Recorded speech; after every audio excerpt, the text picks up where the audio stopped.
প্রধানমন্ত্রীর গাড়ি ঘিরে তুমুল বিক্ষোভ, থানার বাইরে হাতে ডিম নিয়ে বিক্ষোভ।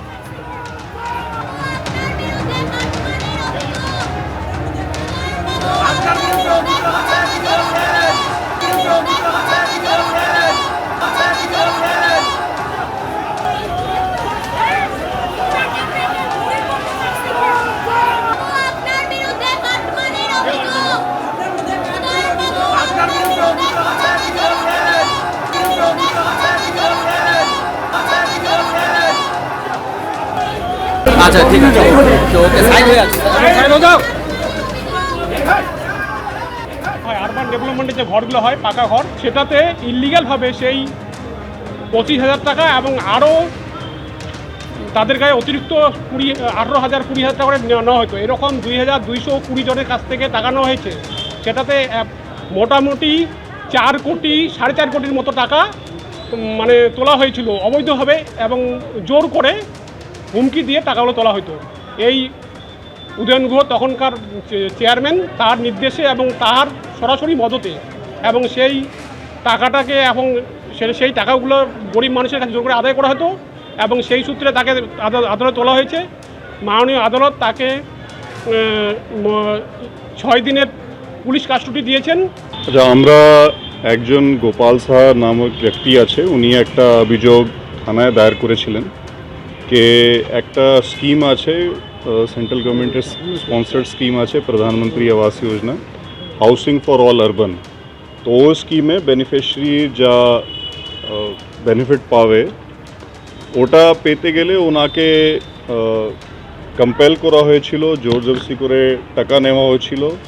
আমাদের একটা রেড পার্টি গিয়েছিল কলকাতা পুলিশের ফুলবাগান থানা আন্ডারে, ওনার লোকেশন ফিক্স হয়ে ওনাকে ওখানে ডিটেন করেছিল। তারপর আজকে অ্যারেস্ট করে ওনাকে কোর্টে প্রডিউস করা হয়েছিল। কোর্ট থেকে 6 দিন পুলিশ কাস্টাডি আমাদেরকে দেওয়া হয়েছে, আর এই কেসে আগে তদন্ত চলবে। ফের তোলাবাজির অভিযোগে গ্রেফতার তৃণমূল নেতা। ধৃত নৈহাটির মামুদপুর গ্রাম পঞ্চায়েতের তৃণমূল প্রধানের স্বামী সুরঞ্জন মালাকার। তাকে উদ্দেশ্য করে আজ ডিম ছোড়া হয়, মারধর করা হয়।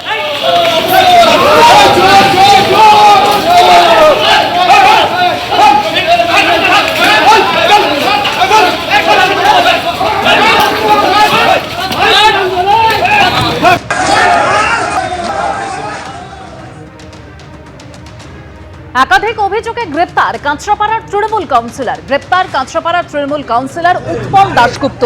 বিরোধীদের দোকান ভাঙচুর, তোলাবাজি সহ একাধিক অভিযোগ রয়েছে তাঁর বিরুদ্ধে। কাঁচরাপাড়া পুরসভার 12 নম্বর ওয়ার্ডের তৃণমূল কাউন্সিলরকে লক্ষ্য করে ডিমও ছুড়ল স্থানীয়রা।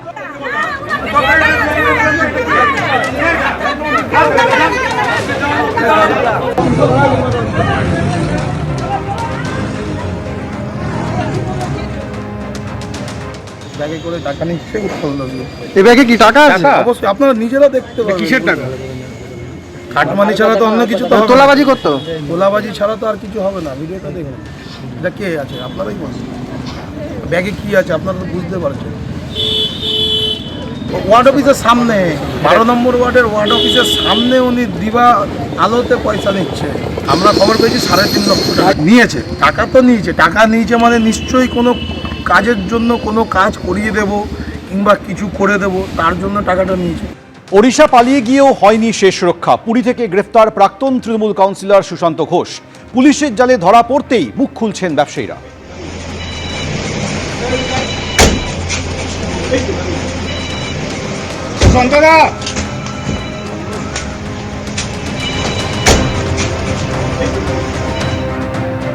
ওই চেয়েছিল অনেক, কিন্তু আমি 3 লাখ টাকা দিয়েছি। কত চেয়েছিল? চেয়েছিল 5 লাখ। 2 লাখ টাকা দিয়েছে? হ্যাঁ, আমি 3 লাখ দিয়েছি। কোনো রসিদ বা কোনো কিছু দিয়েছিল? কোনো রসিদ দেয়নি, কোনো দোকানে রসিদ দেয়নি। কি কারণে দিতে হবে বলেছে? ওই তার না হলে এই 5 ফুট দোকানটা পাবো না। কিন্তু ট্যাক্সের খরচাটা সম্পূর্ণ আমাদের, শুধু জায়গাটুকু ফ্রি। আর ওই যে এপারে যে দোকানটা দেখছে 5 ফুটের, এটা আমি 3 লাখ টাকা কিনতে হয়েছে আমার। সুশান্ত ঘোষ আমার কাছে 2.5 লাখ টাকা নিয়েছে এই দোকানের পারপাসে। কিসের দোকান? এই মাছের দোকান। কেন? ওই না হলে দোকান হবে না, তুলে দিয়েছে। তুলে দিয়ে 2.5 লক্ষ টাকা নিয়েছে আমার কাছ থেকে। 2.5 লক্ষ টাকা। কোনো রসিদ বা কোনো? হ্যাঁ, কিচ্ছু রসিদ দেয়নি। রসিদ কোথায়? কি কারণে দিতে হবে বলেছে? ওই মাছ দোকান ওখানে ছিল, তুলে দিয়েছে, এই টাকা বানিয়ে দিয়েছে, দিয়ে 2.5 লক্ষ টাকা নিয়েছে। 2.5 লক্ষ টাকা আমার কাছ থেকে। গরিব মানুষ আমরা না দিলে হবে না, কিন্তু চলে যাও, জয়নগর চলে যাও, এরকম কথাবার্তা। আমরা গরিব লোক অসহায় পড়ে গেছি, যদি আমাদের টাকা ফেরত দেয় আমরা খুব উপকার হই।